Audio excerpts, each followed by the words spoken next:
Before I went to grad school, I had a career as an office patient manager and administrator for a multifaceted healthcare clinic. So I had a real life understanding of the challenges patients faced when they were seeking healthcare and striving for well-being. And so when I went to grad school, I went to school as a cultural anthropologist, but very shortly thereafter started working in research, looking at healthcare concerns for populations that were underserved in academic medicine.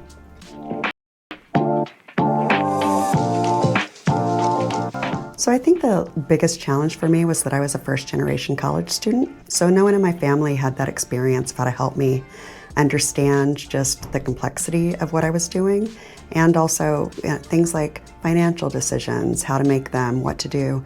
So I worked 40 plus hours a week the entire time I was in graduate school. So I think the biggest challenge was learning that you can do things smarter and not harder, and having the right mentorship I think was really crucial for me, figuring out how to do that.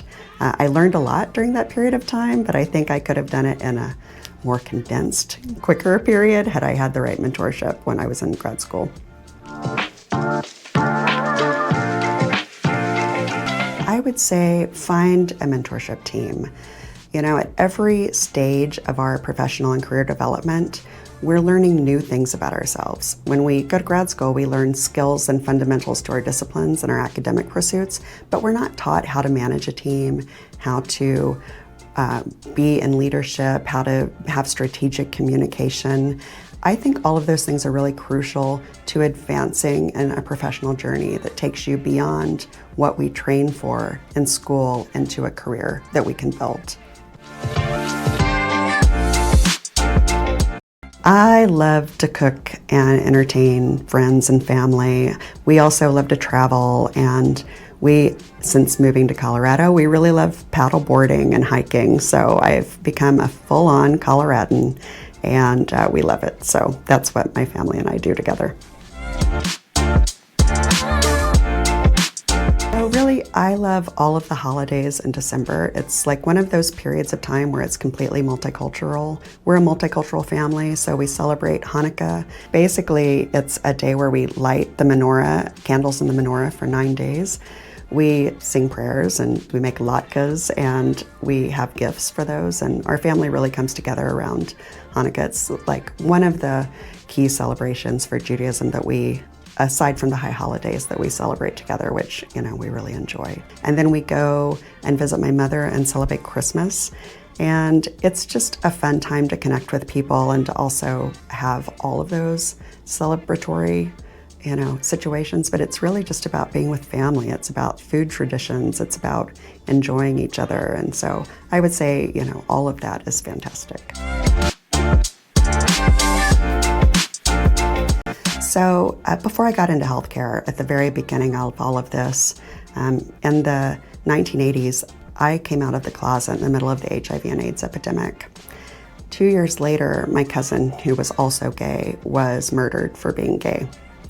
So a lot of my work has been to work in LGBTQ communities, lesbian, gay, bisexual, and transgender communities, because I understand that there are a number of disparities and challenges that members of our community face. And it really came from my own experiences of violence and fear, and I still see that in the community today. So a lot of the work that I've done has really just been present with people, heard them, talked about their challenges, and then tried to strategize with communities and with healthcare professionals ways that we can improve that for people so that we can increase better care, improve better care, and then increase well-being for people that sometimes struggle. Be authentic. I really feel like authenticity and leadership is crucial. You can develop skills, but it's okay to admit when you're learning and when you're growing. Again, find mentors that can help you, mentors that do things that you would like to do well as well. So is it someone that knows how to really have work-life balance? That's someone you can talk to about those things that help them achieve that. Is it someone that's a really fantastic communicator at multiple levels? work with that person and learn how to do that as well.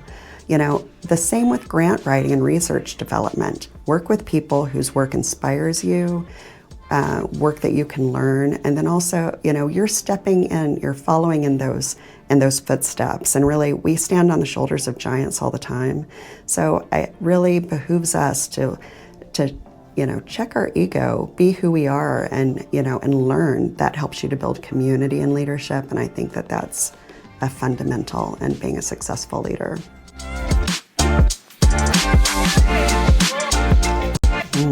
Oh, that's a challenging one.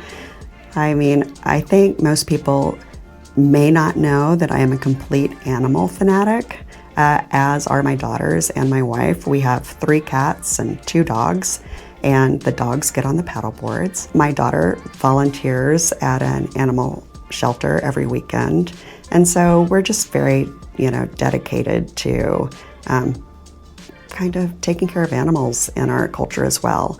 I'm a cancer researcher, but one of the research projects that we're working on in collaboration with some colleagues at the University of Michigan is one that looks at pets in the context of cancer. How can patients with cancer actually take care of their pets? What kinds of support do they need? And what do those animals do to help support them during their cancer journey? So I really feel like they're kind of part of our lives, and sometimes we don't recognize the importance of animals and all of those aspects.